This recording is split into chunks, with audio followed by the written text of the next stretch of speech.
আসসালামু আলাইকুম আরহামাতুল্লাহ। সম্মানিত দর্শক শ্রোতা ভাই ও বোনেরা, কাছের দূরের দেশ প্রবাসের যারা যেখান থেকে ভিডিওটিতে যুক্ত হয়েছেন সবাইকে অসংখ্য অসংখ্য ধন্যবাদ। খুবই গুরুত্বপূর্ণ একটা আমল নিয়ে হাজির হয়েছি। যদি এই আমলটা করতে পারেন, আল্লাহ তাআলা একটি ইসিমের আমল, তাহলে মহা সৌভাগ্য লাভ হবে। এই ইসিমটি যদি পাঠ করতে পারেন, আপনার অন্তরের মধ্যে আল্লাহ তাআলার ভালোবাসা পয়দা হবে, আল্লাহ তাআলার ভালোবাসা বাড়বে, আল্লাহ তাআলা আপনাকে ভালোবাসবেন। আপনি যদি আল্লাহকে ভালোবাসতে পারেন, আল্লাহ তাআলা আপনাকে ভালোবাসবেন। দর্শক, আল্লাহ তাআলার ভালোবাসা পাওয়া খুবই একটা চমৎকার আমল। বন্ধুরা, যদি আল্লাহ তাআলাকে আমরা প্রকৃতরূপে ভালোবাসতে পারি, তাহলে আমাদের জীবন সফল, আখিরাতের জীবনও সফল।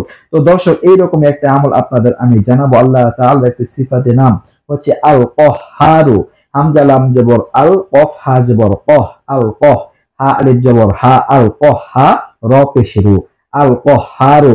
এর অর্থ হচ্ছে পরাক্রমশালী। তো বন্ধুরা, এই আমল সম্পর্কে আমালে কোরআনিতে বলা হয়েছে যে কোনো ব্যক্তি যদি দুনিয়ার ভালোবাসায় আবদ্ধ থাকেন, দুনিয়ার লোভ লালসা, দুনিয়ার ভালোবাসা, দুনিয়া ছাড়া সে কিচ্ছু বোঝে না। এমন কাজ কিন্তু অনেকের সাথে হয় যে দুনিয়া ছাড়া আপনি কিচ্ছু বোঝেন না। দুনিয়ার এই খেলতামাশা ভালো লাগে, দুনিয়ার ধন সম্পদ ভালো লাগে, দুনিয়ার আসবাবপত্র ভালো লাগে। আল্লাহ তাআলার ভালোবাসা প্রকৃতপক্ষে আপনার মনের মধ্যে বিরাজমান নেই, আখিরাতের চিন্তা নেই। তো দর্শক, এইরকম অবস্থা যদি কারোর সাথে থাকে, তাহলে বলা হয়েছে এই নামটি কোনো ব্যক্তি যদি অধিক হারে পাঠ করেন, ওই ব্যক্তি যদি অধিক হারে পাঠ করেন, তাহলে দুনিয়ার ভালোবাসা তার কলব থেকে দূর হয়ে যাবে, দুনিয়ার লোভ লালসা তার কলব থেকে দূর হয়ে যাবে। আল্লাহ তাআলার ভালোবাসা, আল্লাহ তাআলার মহাব্বত তার কলবের মধ্যে পয়দা হবে ইনশাআল্লাহ। আল্লাহ তাআলার ভালোবাসার সৃষ্টি হবে। এমনকি বলা হয়েছে আমলটা কোনো ব্যক্তি যদি করেন, বেশি বেশি এই নামটা পাঠ করেন, আল কহ্হারু, আল কহ্হারু, তাহলে তার শেষ পরিণাম অনেক সুন্দর হবে। মৃত্যুর সময় তার মৃত্যুটা খুব সুন্দর হবে, খুব ভালো হবে। আল্লাহ তাআলা তাকে তার জান্নাতের মেহমান বানাবেন। সুবহানাল্লাহ, যদি এই আমলটা করতে পারেন। দর্শক, আপনি নারী হন বা পুরুষ, এই নামটা বেশি বেশি পাঠ করতে পারেন।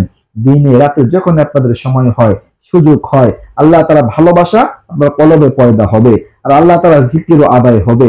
আর বেশি বেশি যদি আল্লাহ তাআলার জিকির করা যায়, নামটা পাঠ করা যায়, কলবের মধ্যে প্রশান্তি অনুভব হয়। কারণ দর্শক, আলা বিযিকরিল্লাহি তাতমাইন্নুল কুলুব, আল্লাহ তাআলা বলে আল্লাহর জিকিরের দ্বারা কলবগুলো প্রশান্তি লাভ করে। মনের মধ্যে যদি অস্থিরতা কাজ করে, পেরেশানি কাজ করে, এই নামটা পাঠ করা দ্বারা দূর হয়ে যাবে ইনশাআল্লাহ। দর্শক, আমরা সবাই চেষ্টা করবো এই আমলটি করার জন্য। আল্লাহ তাআলা আমাদের সবাইকে তৌফিক দান করুন, আমিন। এই ছিল আলোচনা। নিত্য নতুন আরো ভিডিও পেতে সবাই পাশেই থাকবেন। এই পর্যন্তই। আসসালামু আলাইকুম ওয়া রাহমাতুল্লাহ।